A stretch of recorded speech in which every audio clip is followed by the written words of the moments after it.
Hi everyone, it's Stella Grizont with Work Happier Weekly from WUPA, and we're here to help you work happier, live better, and today I'm going to continue on the theme of New Year's resolutions and goals since it's January. Hey Tanya, and we're going to be talking about how to stay on track, especially when you've fallen off track. So it's January 9th. I don't know how you're doing on your New Year's resolutions, but I've already fallen off track, if you will. And I wanted to tell you about some very interesting psychological mind traps that happen to all of us and how to overcome them. So, just a warning: if you're really if you're really sensitive to if you're really disgusted easily, maybe this is not the segment for you to watch. Or if you have kids nearby, it's not going to be really that bad. But I'm going to share some personal stuff, and I don't know, maybe you'll get grossed out. I don't know. But here we go. So, the first thing I want to share about goals is whenever you set a goal, let's say you want to lose 15 pounds, or you want to get promoted, or you want to visit your grandmother at least once a week, whatever your goals are, the thing is that most of us tend to rely on our willpower in order to actually achieve what we need to achieve. So we just think, okay, I've decided that I'm going to lose 15 pounds. I'm just going to do it. Now, the problem with willpower and relying on willpower alone is that willpower is like a muscle. And like a muscle, if you use it a lot, it will get depleted. So it's not like you have infinite willpower. So if you go through, let's say, a very stressful day, and then someone at the end of the day offers you a piece of chocolate cake, it's going to be really hard for you to resist the chocolate cake after a really stressful day, because all day long you're using that willpower to keep it together, to stay calm and not lose your I want to say crap on a coworker. So willpower alone is not enough. Now, one of the things that happens to us when we, let's say, let's use that example that I just used. So it's been a really hard day. A coworker brings in some extra cake, and you're supposed to be well on your way to dieting and losing 15 pounds, but you've had a hard day. So maybe you'll just take a piece of that chocolate cake. And so you just have one taste. And so you have a taste and it's so good. And then you think to yourself, oh my God, but I promised myself I wasn't going to have any chocolate cake. Ah, and so you feel really bad and you feel ashamed because it's only been a week and you haven't even like kept this promise to yourself. So what do you do to feel better? You get another spoonful of cake.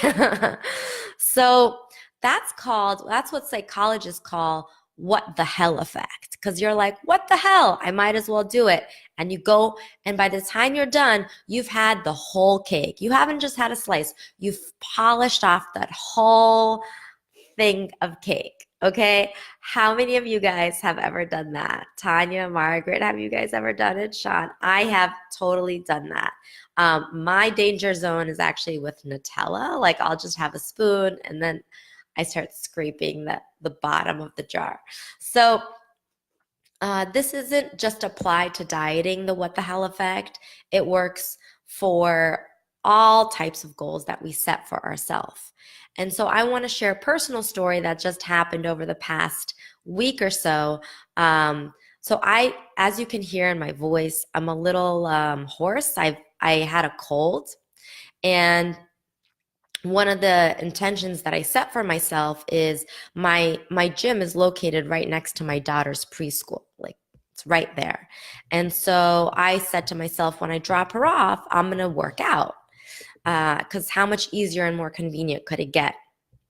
And so this year, when I would go to drop her off, it's January 9th, whatever. So starting January 4th, I ended up having this cold. And so I wasn't feeling well. And so I just said, okay, today I'm not going to work out. I think I should just rest. And then what I would do is then there's another day where I rested again. And then I said to myself last night, well, I'm starting to feel better. If I could work, I think I should be able to work out.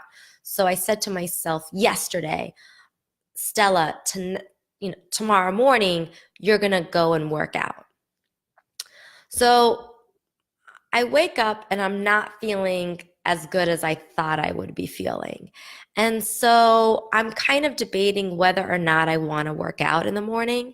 And then I think to myself, what the hell? You know what? I'm just not going to work out. And then I'm there, the gym is right there, and I just decide, fine. I will just walk on the treadmill at like 2.5 speed, really slow, and talk on the phone. That's what I'm gonna do. And so I ended up just doing the gentlest of walks.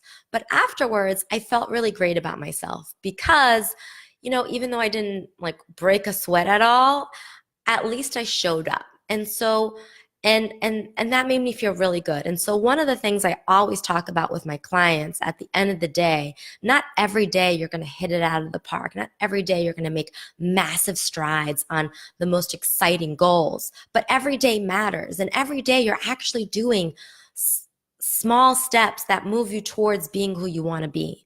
And so when it comes to really living the life worth living, it's not a matter of how much you're killing it. It's a matter of, are you making progress?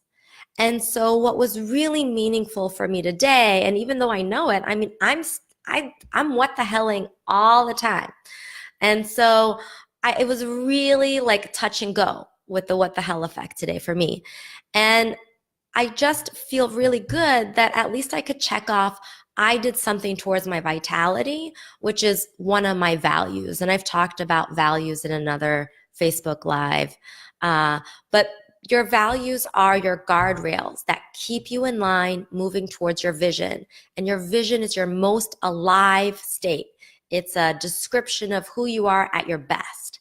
And so for me to be moving towards the direction of being my best, it means doing something to support my vitality. And today what that looked like, I didn't break a sweat, but at least I was on the treadmill for 30 minutes, moving my body.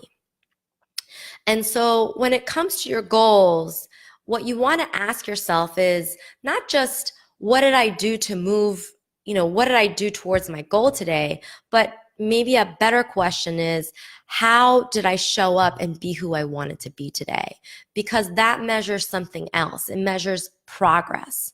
And progress in and of itself is super valuable because you're not going to be able to kill it every day, but you can go to bed feeling good that you made progress. And that's what I care about. Does that make sense, you guys?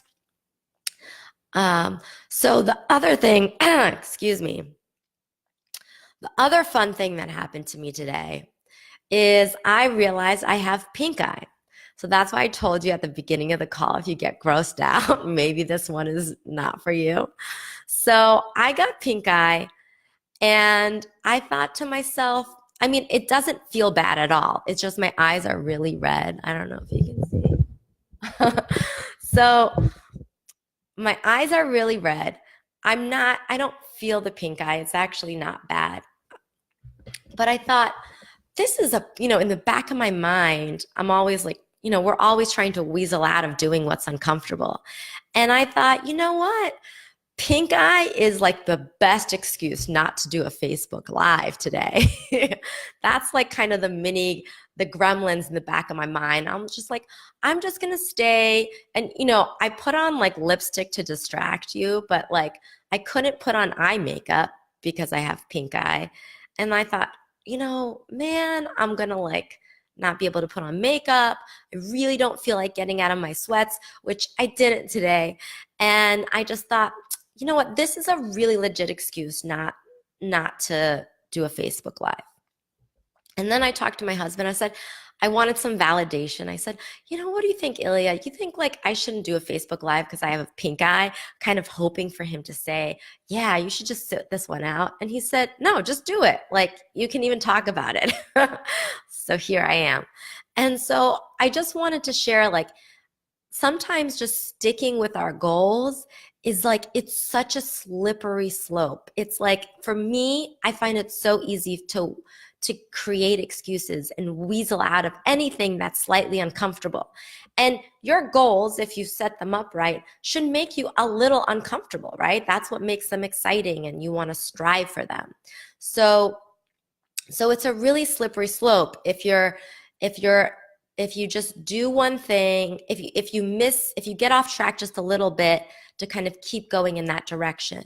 And so to help you, to give you some tips on how to stay on track, one thing is, what Ilya just did for me is go to people who hold you accountable and who know that you're strong and can handle it.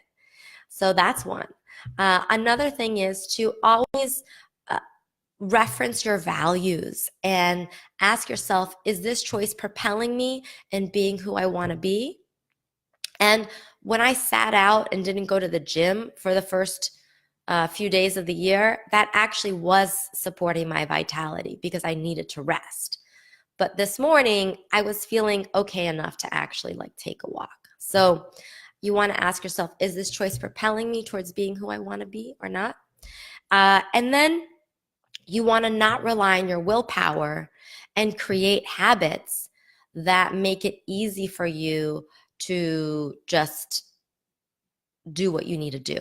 So as we move on, like next week, I'm going to give you some more tips and share another mind trap that psychs you out from kind of sticking with your goals. But I hope this made sense, you guys. Thanks for bearing with me. Do you have any questions? Hey, Biana. Hey, Lydia. Hey, Ryan. It's been a long time, Ryan. Any questions? Okay, so if you like this topic, I'm actually going to be delivering a whole webinar on this where I'm going to be sharing research and slides and more organized tips. Like I'm kind of doing it off the cuff today because, I'm a little bit out of it. But if you want to join, I'm going to be doing a webinar on this with happify.com.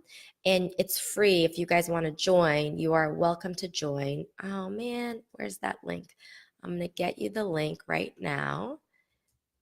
And there we go. And if you need help with figuring out what your goals should be in the first place, or what it is that you really want, or your values, or any of that stuff, then you can download my vision generator, which is a great first step. This is an exercise I take all my clients through. This is the first thing we do is the vision generator, because the vision generator helps you get clear on what is your vision, who are you at your best, what does that look like, what are those conditions, because that's what's going to help you focus and get you back on track, is remembering to be that person. You can't just rely on the willpower alone. So excuse me. So check out those two resources. And if you sign up for my newsletter, you will also constantly be in the know of any webinars that I do that are, or any trainings or any programs that I'm teaching. So with that, thank you so much, you guys, and Happy New Year. And I'll hopefully be back next week feeling 100% with eye makeup. All right. Thank you. Bye.